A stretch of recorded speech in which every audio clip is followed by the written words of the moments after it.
মুস্তাফিজুর রহমানকে কলকাতা দল থেকে বাদ দিতে বলেছে বিসিসিআই। খেলার ভেতরে ষড়যন্ত্রের রাজনীতি খেলে দিল ভারত। যতই যা ভাবেন না কেন আমাদের প্রতিবেশী, আমরা তাদের কাছ থেকে আমাদের ক্রিকেটাররা আইপিএলে খেলবে 9,20,00,000 রুপিতে, বিশাল ব্যাপার, আমরা যে আবেগ নিয়ে টিভির সামনে বসবো বলে ভাবছি, ভারত সেই আবেগের বিন্দুমাত্র মূল্য দেয় না।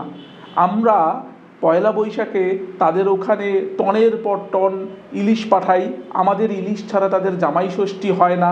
আমাদের দেশনেত্রীকে দেখার জন্য তাদের পররাষ্ট্রমন্ত্রী উড়ে আসে, যারা নির্বাচনে জয়লাভ করবে এমন মানুষদের সাথে বক্তব্য দেয়, বাংলাদেশের ইস্যুতে তাদের পররাষ্ট্র দপ্তর বিবৃতি দেয়, দুই দেশের সম্পর্ক উন্নয়নের জন্য তারা নানান কথা বলে, কিন্তু প্রকৃতপক্ষে বাংলাদেশ এবং বাংলাদেশের মানুষ, বাংলাদেশের ক্রিকেট, বাংলাদেশের উন্নতি নিয়ে বিন্দু মাত্র ভাবে না ভারত, এবং তাতে তাদের কোনো যায় আসে না। টেস্ট স্ট্যাটাস পাওয়ার পরও দীর্ঘ 20 বছরেরও বেশি সময় যেমন ভারত কখনোই বাংলাদেশকে তাদের হোম গ্রাউন্ডে খেলতে ডাকেনি দ্বিপক্ষীয় সিরিজের জন্য, ঠিক তেমনইভাবে মাত্র একজন প্লেয়ারের নিরাপত্তার দোহাই দিয়ে মুস্তাফিজকে তারা দল থেকে বাদ দিয়ে দিল, এবং বিসিসিআই কেকেআরকে সেই নির্দেশ দিয়েছে।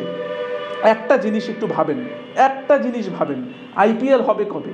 আইপিএল হবে 2026-এর এপ্রিল মাসে, মানে এখনও প্রায় পাক্কা 3 মাসেরও বেশি সময় বাকি আইপিএল শুরু হতে। আর 2026-এর টি-20 ওয়ার্ল্ড কাপ হবে কবে? ওয়ার্ল্ড কাপ হবে ফেব্রুয়ারি 7 তারিখে। তাহলে 3 মাস পরে অনুষ্ঠিত হওয়া আইপিএলে মুস্তাফিজের নিরাপত্তা যদি দিতে না পারে ভারত, তাহলে আমাদের পুরো ক্রিকেট টিম, 15 সদস্যের স্কোয়াড, কোচিং স্টাফ, আরও সাংবাদিক, সমর্থক, তাদের নিরাপত্তা ভারত তাহলে কি করে দেবে? তাহলে বিসিবির এখন একটা সময় এসেছে একটা মোক্ষম জবাব দেবার, যে টি-20 বিশ্বকাপে বাংলাদেশ ভারতের কোনো ভেন্যুতে খেলবে না।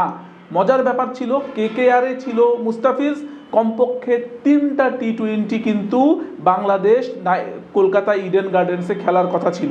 অতএব ওই পরিবেশ, ওই পরিস্থিতি, মাঠ এবং সমস্ত কিছু মুস্তাফিজের বোঝার সুযোগ ছিল, কিন্তু সেই সুযোগ দিল না। এবং সবচেয়ে সিলি ব্যাপার কি জানেন?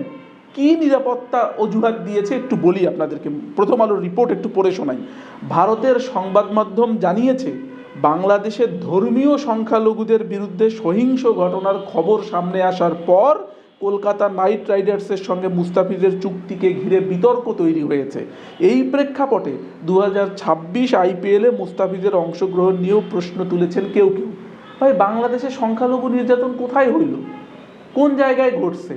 সাম্প্রতিক সময়ে বাংলাদেশের সংখ্যালঘুদের উপর কি পরিমাণ কি খবর ঘটছে, এমন কি পরিস্থিতি ঘটছে বাংলাদেশে, যে কারণে খুব নিরাপত্তার ব্যাপার ঘটে গেছে যে মুস্তাফিজকে ওই দেশে নিয়ে যাওয়া যাবে না, আলাদা করে তার নিরাপত্তা দেবার মতো সুযোগ নাই।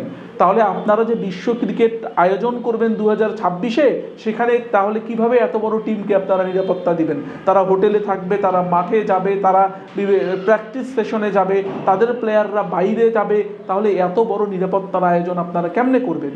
বিসিবির উচিত, এখন আমরা খেলবো না ভারতে টি-20 ওয়ার্ল্ড কাপ খেলবো না। পাকিস্তান যেমন তার নিরপেক্ষ ভেন্যু হিসেবে শ্রীলঙ্কাকে বেছে নিয়েছে তাদের ম্যাচগুলোর জন্য, বাংলাদেশ শ্রীলঙ্কায় খেলতে চাইবে, অথবা বাংলাদেশে ম্যাচ খেলতে চাইবে, অথবা দুবাইতে খেলতে চাইবে, যা করার করবে। এবং আর একটা গুরুত্বপূর্ণ সিদ্ধান্ত বিসিবিকে নিতে হবে, বাংলাদেশ সরকারকেও দরকার হলে এখানে অন্তর্ভুক্ত হতে হবে। কেন হতে হবে সেটা বলি। আইপিএল মূলত একটা বাণিজ্য। আইপিএলের মাধ্যমে নানান রকম খেলা এবং নানান ব্যবসায়ীদেরকে সুবিধা দেওয়ার জন্য, নানান বেটিং সাইটগুলোকে সুবিধা দেওয়ার জন্য আইপিএল পরিচালিত হয়ে থাকে। বাংলাদেশে আইপিএলের সম্প্রচার সম্পূর্ণভাবে বন্ধ করতে হবে। কোনো টিভি চ্যানেলের সম্প্রচার সত্ত্ব নেবে না, কোনো টিভি চ্যানেল আইপিএল প্রচার করতে পারবে না। বাংলাদেশে সমস্ত বেটিং সাইটগুলোকে বন্ধ করে দিতে হবে।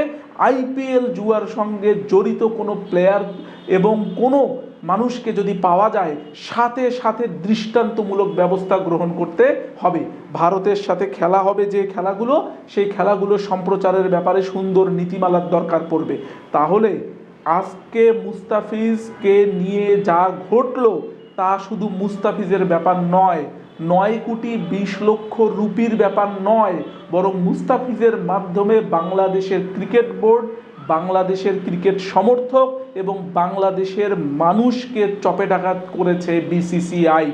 এবং এই লেম এক্সকিউজ দিয়ে 3 মাস পরে অনুষ্ঠিত আইপিএলে নিরাপত্তা দিতে পারবে না আর পুরো দলকে আমন্ত্রণ জানাবে খেলার জন্য বিশ্ব ক্রিকেট, এটা কখনো হয় না। বাংলাদেশ, আমার মনে হয় কি, বাংলাদেশের আসলে সামগ্রিকভাবে এখন ঐক্যবদ্ধ হবার সুযোগ তৈরি করে দিচ্ছে এই দেশগুলো। বাংলাদেশের আসলে ক্রিকেটীয় এলাই তৈরি করা দরকার পাকিস্তান, ক্রিকেটীয় এলাই তৈরি করা দরকার শ্রীলঙ্কার সাথে। এদেরকে নিয়ে এই ধরনের কাজগুলোর জবাব দেওয়া দরকার। আইপিএলে যেমন পাকিস্তানি ক্রিকেটাররা নিষিদ্ধ, ঠিক একই রকমভাবে মুস্তাফিজকে খেলতে না দিয়ে সিলি ম্যাটার নিয়ে এত বড় দেশ কিন্তু মন মানসিকতায় যদি এত ছোট ভাব প্রকাশ করে, তাহলে আসলে বিসিবির উচিত এখন একটা গুরুত্বপূর্ণ জবাব এই মুহূর্তে পেশ করা। বিসিবির অবশ্য একজন দায়িত্বশীল একটি কথা বলেছে, আমরা সেটা একটু পড়ে শোনাই আপনাদেরকে। ক্রিকেটারদের নিরাপত্তা নিশ্চিত করা আমাদের প্রথম প্রায়োরিটি। যদি কখনো মনে হয় নিরাপত্তা বিঘ্ন হতে পারে, তাহলে বিষয়টি নিয়ে আইসিসির সাথে কথা বলবো এবং সব কিছু বিবেচনায় নিয়ে আমরা সিদ্ধান্ত নিব। আমজাদ হোসেন বলেছেন, মিডিয়া কমিটির চেয়ারম্যান বিসিবি। অতএব বাংলাদেশের সমর্থকদের যার যার জায়গা থেকে এখন এই মুহূর্তে প্রতিবাদ জানানো উচিত যে বাংলাদেশ ফেব্রুয়ারিতে অনুষ্ঠিত বিশ্বকাপ ক্রিকেট টি-20 বিশ্বকাপ ক্রিকেট 2026 ভারতে খেলবে না এবং কোনো রকম আইপিএলের প্রচার, বিপণন, বেটিং কোনো কিছুকে বরদাস্ত করা হবে না বাংলাদেশে। বাংলাদেশের জনগণের পক্ষ থেকে এই দাবি তোলাটা খুব জরুরি, খুব জরুরি। আপনার মতামত থাকতে পারে, আপনার কথা থাকতে পারে, আমাদেরকে কমেন্ট করে জানান। তবে কথা একটাই, বাংলাদেশে এই গণ আন্দোলন হওয়া প্রয়োজন। কারণ ক্রিকেটকে আমরা যেমন শুধু ক্রিকেট দেখেছি, দুই দেশের ভিতরে সেতুবন্ধন দেখেছি, দুই দেশের ভিতরে সম্পর্কের শীতলতাকে আমরা সমাধান করার কথা ভাবেছি, খেলা একটা খুব গুরুত্বপূর্ণ পতাকা বহন করে। কিন্তু সেই খেলাকে যে লেম এক্সকিউজ দিয়ে একটা প্লেয়ারকে এভাবে ন্যাক্কারজনকভাবে বাদ দেওয়া হলো, এইটা শুধু খেলায় আর খেলা নাই, এই খেলার ভিতরে রাজনীতি ঢুকে গেছে।